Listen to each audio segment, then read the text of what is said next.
ನಿನ್ನೆ ದಿವಸ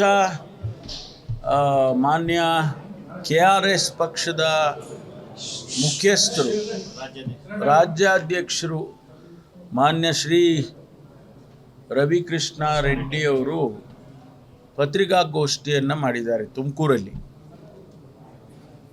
ಅವರಿಗೆ ಪಾಪ ನನಗನ್ಸುತ್ತೆ ಮಾಹಿತಿಯ ಕೊರತೆ, ಅದರಲ್ಲಿ ನಾನು ನೋಡಿದೆ, ಅವರ ಪತ್ರಿಕಾಗೋಷ್ಠಿಯನ್ನು ನೋಡಿದೆ, ಮಾಹಿತಿ ಕೊರತೆ ಬಹಳಷ್ಟು ಇದ್ದಂಗೆ ಕಾಣುತ್ತೆ.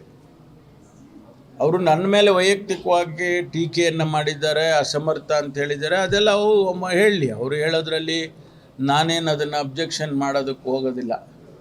ನನ್ನ ಅಸಮರ್ಥತೆ ಸಮರ್ಥತೆ ಇದೆಲ್ಲ ನಮಗೆ ಜನ ತೀರ್ಮಾನ ಮಾಡ್ತಾರೆ ಅಥವಾ ವ್ಯವಸ್ಥೆ ತೀರ್ಮಾನ ಮಾಡುತ್ತೆ. ಅದ್ರ ಬಗ್ಗೆ ನಾನು ಟೀಕೆ ಮಾಡೋಕ್ಕೂ ಹೋಗೋದಿಲ್ಲ. ಆದರೆ ತುಮಕೂರಿಗೆ ಬಂದು ತುಮಕೂರಿನ ಅನೇಕ ವಿಚಾರಗಳನ್ನು ಮಾತಾಡಿದ್ದಾರೆ, ಅಭಿವೃದ್ಧಿಗಳ ವಿಚಾರ ಮಾತಾಡಿದ್ದಾರೆ, ವೈದ್ಯಕೀಯ ಕಾಲೇಜು, ಸರ್ಕಾರಿ ವೈದ್ಯಕೀಯ ಕಾಲೇಜಿನ ವಿಚಾರ ಮಾತಾಡಿದ್ದಾರೆ. ಪಾಪ ಅವ್ರಿಗೆ ಗೊತ್ತಿಲ್ಲ ನಾವು ತುಮಕೂರಿನಲ್ಲಿ ಏನೆಲ್ಲ ಅಭಿವೃದ್ಧಿ ಆಗಿದೆ ಅನ್ನೋದನ್ನು ಮುಂದಿನ ದಿನದಲ್ಲಿ ನಾನು ಒಂದು ಒಂದು ಹ್ಯಾಂಡ್ಔಟ್ಸ್ನೇ ಬಿಡುಗಡೆ ಮಾಡ್ತೇನೆ. ಯಾಕೆಂದರೆ ನೋಡಿ, ವೈದ್ಯಕೀಯ ಕಾಲೇಜನ್ನು, ಸರ್ಕಾರಿ ವೈದ್ಯಕೀಯ ಕಾಲೇಜನ್ನು ಮಾಡಬೇಕು ಅನ್ನೋ ಉದ್ದೇಶಕ್ಕೇನೆ ನಾವು ಇವತ್ತು 130 ಕೋಟಿ ರೂಪಾಯಿ ಆಸ್ಪತ್ರೆಯನ್ನು, ಹಳೆ ಆಸ್ಪತ್ರೆಯನ್ನು ಹೊಡೆದು ಕಟ್ಟಾಕೋದಕ್ಕೆ ಹೊರಟಿದ್ದೀವಿ. ಆಮೇಲೆ ಆ ದುಡ್ಡು ಕೂಡ ಸೆಪ್ಮೀಸಲ್ಲಿ ಬಂದಿದೆ. ಏನೋ ಅವರು ಹೇಳಿದ್ದಾರೆ, ಅದನ್ನು ಹಣನೇ ಉಪಯೋಗ ಮಾಡಿಲ್ಲ ಅಂತ ಹೇಳಿದ್ದಾರೆ. ಆಮೇಲೆ 3 ತಾಲೂಕು, ಚಿಕ್ಕನಾಯಕನಹಳ್ಳಿ, ಆಮೇಲೆ ತಿಪ್ಟೂರು, ಗುಬ್ಬಿ, 3 ಮೈನಿಂಗ್ ತಾಲೂಕು ಅಂತ.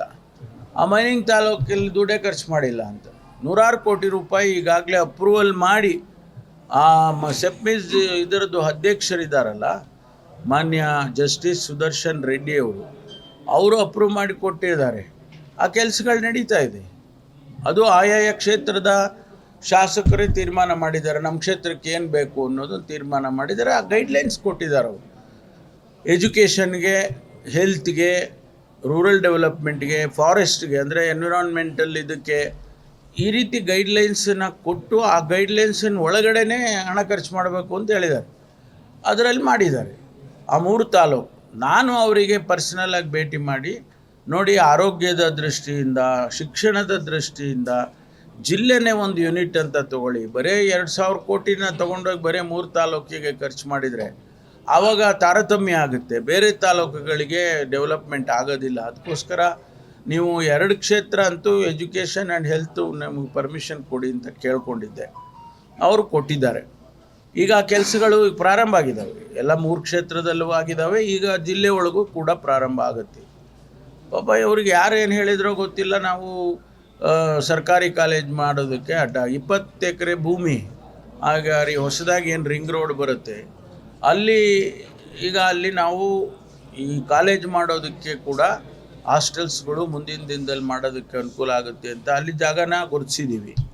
ಈ ಆಸ್ಪತ್ರೆ ಆದರೆ 450 ಬೆಡ್ಡು ಆಸ್ಪತ್ರೆ ಆಗುತ್ತೆ. ಈಗಾಗಲೇ ಇನ್ನು ನಾವು ಮಹಿಳಾ ಮತ್ತು ಮಕ್ಕಳ ಆಸ್ಪತ್ರೆ, ಕ್ಯಾನ್ಸರ್ ಆಸ್ಪತ್ರೆ, ಟ್ರಾಮಾ ಸೆಂಟರ್ ಇದೆಲ್ಲ ಸೇರಿದರೆ ಅದೊಂದು 300-400 ಬೆಡ್ ಆಗುತ್ತೆ. ಆಗ ನಮಗೆ ಮೆಡಿಕಲ್ ಕಾಲೇಜ್ ಮಾಡೋದಕ್ಕೆ ಸಾಧ್ಯ ಆಗುತ್ತೆ. ಇದು ಪಾಪ ಅವರಿಗೆ ಗೊತ್ತಿಲ್ಲ. ನಾವು ಅವ್ರಿಗೆ ಯಾರಿಗೂ ಹೇಳಕ್ಕೆ ಹೋಗಲಿಲ್ಲ. ಅದರಿಂದ ಅದು ಒಂದು ಭಾಗ. ಆಮೇಲೆ ಅನವಶ್ಯಕವಾಗಿ ಅಧಿಕಾರಿಗಳ ಮೇಲೆ ಆಪಾದನೆ ಮಾಡೋದನ್ನು ನಾನು ಟೀಕೆ ಮಾಡೋಕ್ಕೆ ಹೋಗಲ್ಲ. ಅವರಿಗೆ ರೈಟ್ಸ್ ಇದೆ, ಮಾಡಲಿ. ಅದಕ್ಕೆ ಜಿಲ್ಲಾಧಿಕಾರಿಗಳಿರ್ಬೋದು, SP ಅವರಿರ್ಬೋದು, ಇಡೀ ಜನಸಮುದಾಯಕ್ಕೆ ಗೊತ್ತಿದೆ ಏನು ಕೆಲಸ ಮಾಡಿದ್ದಾರೆ, ಅವರೆಲ್ಲ ಏನು ಮಾಡ್ತಾ ಇದ್ದಾರೆ ಅಂತ. ಇಲ್ಲ ಅವ್ರ ಮೇಲೆ ಸ್ಪೆಸಿಫಿಕ್ ಆಗಿ ಕರಪ್ಷನ್ ಚಾರ್ಜಸ್ ಇದ್ದರೆ ಅಥವಾ ಇನ್ನೇನಾದರೂ ಮ್ಯಾನಿಪುಲೇಟ್ ಮಾಡಿದರೆ ಅದನ್ನು ನಾವು ಸರ್ಕಾರ ಗಮನಿಸುತ್ತೆ. ಅದು ಬಿಡಿ, ಅದು ನೋಡಿ, ಯಾರೂ ಉದ್ದೇಶಪೂರ್ವಕವಾಗಿ ಮಾಡಲಿಲ್ಲ. ಅವತ್ತು ಅವ್ರು ಬಂದರು. ಈಗ ನಾವು ಮಾಡಿದ್ದೇ ಅಹವಾಲನ್ನು ಸ್ವೀಕಾರ ಮಾಡೋಕ್ಕಲ್ವ. ಅವ್ರು ಬಂದು ಅಹವಾಲು ಕೊಟ್ಟಿದ್ದರೆ ನಾವು ಯಾರು ಬೇಡ ಅಂತೀವಿ. ಅದಕ್ಕೆ ನಾನು 11 ಗಂಟೆಯಿಂದ 3:30ವರೆಗೂ ಕೂಡ ನಾನು ಕೂತ್ಕೊಂಡು ಅಲ್ಲಿ ಎಲ್ಲರ ಪ್ರತಿಯೊಬ್ಬರ ಅಹವಾಲನ್ನು ತೊಗೊಂಡ್ರೆ ಅವರು ಬಂದು ಕೊಡಬೇಕು. ಅವ್ರನ್ನ ಬೇಡ ಅಂತ ಯಾರಾದರೂ ಬೇಡ ಅಂತ ಹೇಳಿದ್ರ? ಬಂದು ಏಕಾಏಕಿಯಾಗಿ ಅವರು ಬೇರೆ ಬೇರೆ ರೀತಿಯಲ್ಲಿ ಅವ್ರು ವರ್ತನೆ ಮಾಡಿದ್ದು. ಅಷ್ಟಕ್ಕೋಸ್ಕರ ಆ ರೀತಿ ಘಟನೆ ನಡೀತೆ ವಿನಃ ಯಾರು ಉದ್ದೇಶಪೂರ್ವಕವಾಗಿ ಅವರನ್ನು ಟಾರ್ಗೆಟ್ ಮಾಡಿ ಮಾಡುವಂಥ ಕೆಲಸ ಯಾರಿಂದನೂ ಆಗಲಿಲ್ಲ. ಅವರು ಕೂಡ ಅದನ್ನು ಅರ್ಥ ಮಾಡಿಕೊಂಡ್ರೆ ಒಳ್ಳೆಯದು ಅಂತ ಹೇಳಿ ಈ ಸಂದರ್ಭದಲ್ಲಿ ಹೇಳ್ತೀನಿ. ಅಷ್ಟೇ ಕ್ಲಾರಿಫಿಕೇಶನ್. ಬಳ್ಳಾರಿಯಿಂದ ತಂದಂಥ ಹಣವನ್ನು ಯೂಸ್ ಮಾಡಿದ್ದೀವಿ ಅಂತ ಹೇಳಿದೆ ಲಾಸ್ಟ್ ಟೈಮ್.